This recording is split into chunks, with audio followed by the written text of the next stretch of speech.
Well, guys, we've just learned about another new promo that's been leaked to come in FC26, and this one's a little strange, and people were like, is this even a real leak? Like, what is this promo? But apparently it's legit, and we'll talk about what it all means here in just a second. We've got some word about evolutions in FC26 as well, kind of what we can expect from them, and talk about a lot of miscellaneous bits of information today. Streamers get the game, I think, tomorrow, I want to say. Some streamers get the game. If you guys would like to buy coins, you can go to MMOXP.com.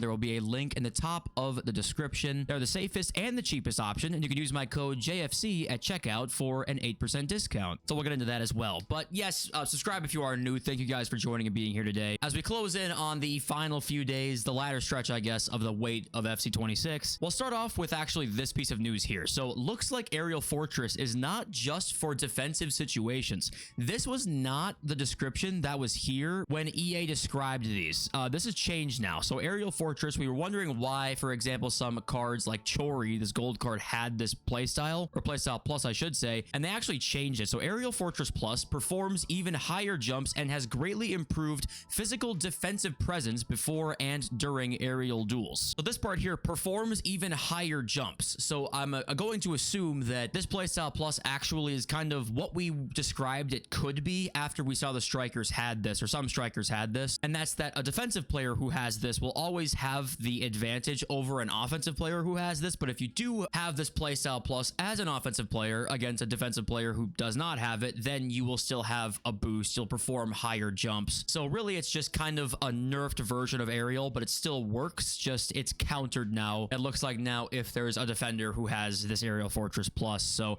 I guess that's kind of the update that we got with this. So the wording has changed here, and this does kind of clear up some things. But then let's just get started with this new promo that's coming into FC26. So I at first thought this was like some kind of concept or something like that, but turns out this is not a concept. This is a promo that's coming into this game. So let's read it. New promo coming to FC26. Ratings Reload is a new concept coming to FC26 featuring players that the community believes deserve a higher rating. Apparently with the eye emoji, fire emoji, who should get an upgrade. So at first, like I said, I thought this was some kind of concept. Like I was confused at first, and then more leakers started picking it up, and no, this is a real promo that's coming out that apparently the concept of it is players that we think are too low rated according to like the feedback, I guess, we gave them, and they're going to get promo cards in an upcoming promo, I guess. So, you know, sit back for a sec. If you're EA, I guess this was I guess a genius engagement bait strategy here. Release cards people don't like because they're too low rated, but then go, actually, wait, no, we're taking your feedback in and we're going to make a promo based around that with players you didn't like the ratings of. Yeah, I guess it's kind of a way for them to be like, you know,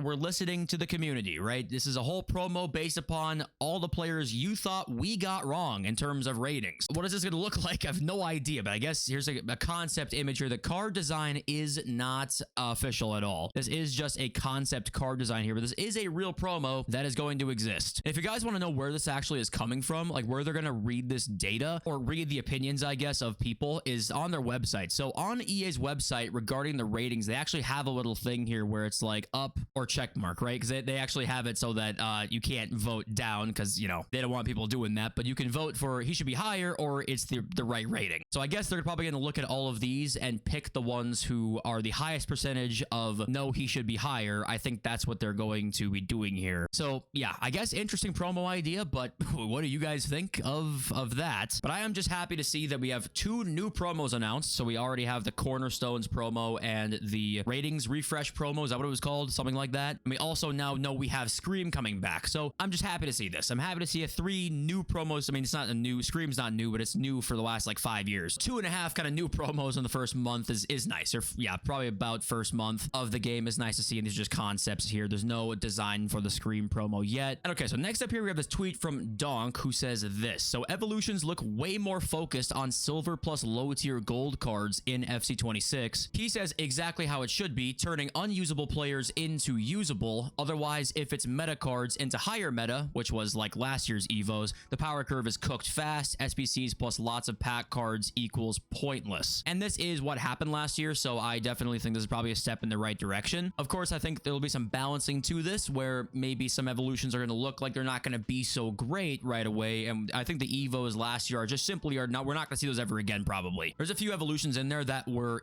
absolutely insane, even though they were 500k and stuff. I just think there's certain evos we're never going to see again, just the ones that are absolutely ridiculous, and I'm sure that we're going to see some still really great ones. And great's only relative. I should say great for cards that are very high rated. I think there'll be some great ones to make cards 86s, right? You might end up with some lower rated cards here, max 78, turn them to an 86 rated decent card for the first month or so of the game, you know, see those kinds of evos. I think that that's what we're going to see more like, rather than what we had last year. So it doesn't mean it's going to be bad at all, but I wanted to bring it up because the balance to me is going to be interesting to see what they do, because yeah, they could make evos kind of shitty while trying to kind of make them worse, right? Because if they're making everything worse across the board, it's okay to make evos worse too, but you know, they're going to have to balance this. And I think it's going to be a fine balance to try and do, because they're going to be parts of this game this year to me that are going to be kind of neglected if they don't end up doing a very good job of doing it around the entire game, as nerfing kind of everything, all the ratings. But I do think in theory is a great idea. I think we can't have a power curve we had last year, so any way to not do that would be a good start, you know? But what do you guys think of all of this stuff? And also right here, we do have the first gameplay live stream. I believe it is September 16th, which is tomorrow, 3 p.m. BST. And then also right after this, I believe the streamers or certain streamers can get the game and play it. So we'll be probably seeing a lot more about the game on those couple days where streamers have the game, and us peasants, us fucking scrubs down here as the elites watch us from their ivory towers, we'll probably learn quite a bit about just the game in general in those couple days, because we'll be seeing people with access to the full thing. So we'll be reporting on a lot of that stuff in those couple of days here coming up. And going back to this now on the conspiracy side, wow, I'm sick. I blame that. It makes more sense here, right? Makes a lot more sense why we got weird. Some of these ratings were very odd, right? Harry Kane losing an overall rating, -1 shooting after 1 trillion goals last year. Was this intentional? Do they want to have Harry Kane maybe in the first promo of the year? Maybe these start to make more sense now, why there's a couple of ratings that were like, what? Harry Kane being probably the biggest one that everybody was tweeting out and it was going viral. Like, it had like 100k likes. I saw one of these Harry Kane tweets that people said worst rating in history. Maybe there's actually a reason behind why the rating was so bad, or maybe it was just a dog shit rating and it had nothing to do with the promo. But all right, this next bit here, I actually had a lot of comments from last video, people saying I'm surprised there's no XP and the content's done already. It was done like 3 days ago or something like that. I think it's been 3 straight days of no content and then no new XP in those 3 days. So I'm assuming that there won't be any. And you know, when you think about the news article that we got from EA that the preseason rewards will not be given to you until I think it was like October 14th or something like that. That's a month away. I mean, that's a month from today, exactly as I'm recording this. The game comes out in what, 4 days, 3 days, 4 days, whatever the hell it is. Like, they didn't make it very easy to actually get all the XP for this season. And then now, not only that, you don't even get this 82, it was like an 82.7 or something like that, or was it the 84.5? Is that what it was? Either way, whatever pack that is, you don't actually get it until a month in. So I don't know, a little weird that you're gonna make it tough to get, release no new XP now for the rest of the year. The rewards aren't even that great anyway. So kind of a dud there. I think they just kind of didn't care about FC25. They knew it was dead. Like, they knew this game was dead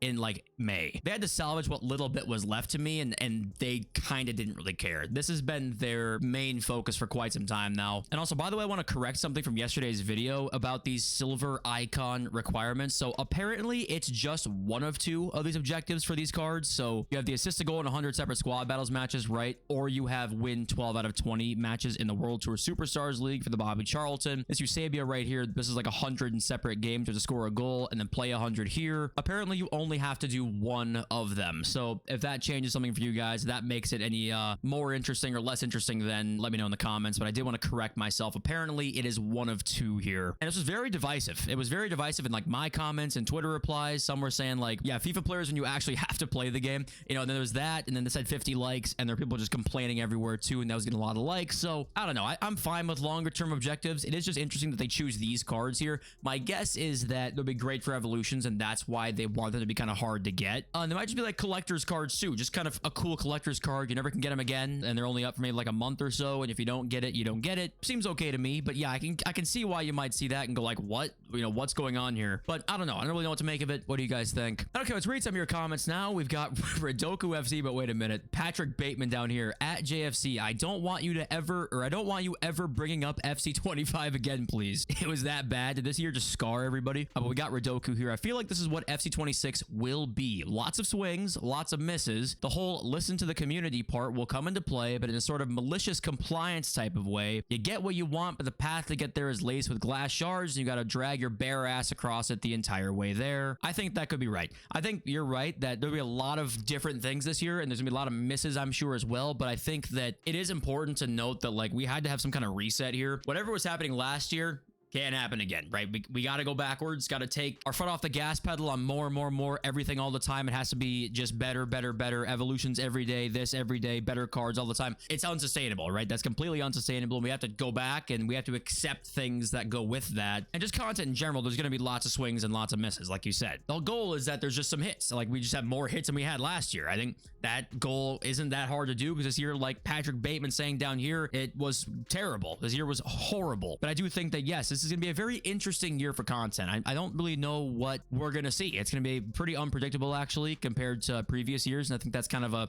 interesting part about this year's game. And we got Bizugi Pak here, I think, who says, who cares about these silver icons anyway? They'll make you pay 500k or 1,000 FC points to evo them anyway, only for them to be eventually superseded by another version. No real point in grinding them unless you are using them in Gauntlet or whatever TF mode they want you to use them in. And I think you're not wrong. This is just the argument you can make for like any upgrade. Like, almost any card you get will be superseded by a different version of it later, unless it's an evolution. So it can be hard to complain about that when that happens all over the place and every card in the game. But I think what the underlying point here is what they're trying to do with this year's game. At least it seems like. I think there's a really nice balance between other FIFA games we've had before, that last year it felt like your card was getting superseded by something else within like a week. Like, there was no time to enjoy your cards. Now, if you have a little bit more time to enjoy your cards, you won't care as much when they get superseded by a different version, because you've been able to use that card for a long time. And there's like a time that you're almost ready to move on from that card. Like, you know, if you use a card for 400 games or 300 games, 200 games, you feel like you've gotten something out of that time you put in to earn that card, and then you can move on. You're almost ready to move on at that point. And that's what I hope that they do this year. And this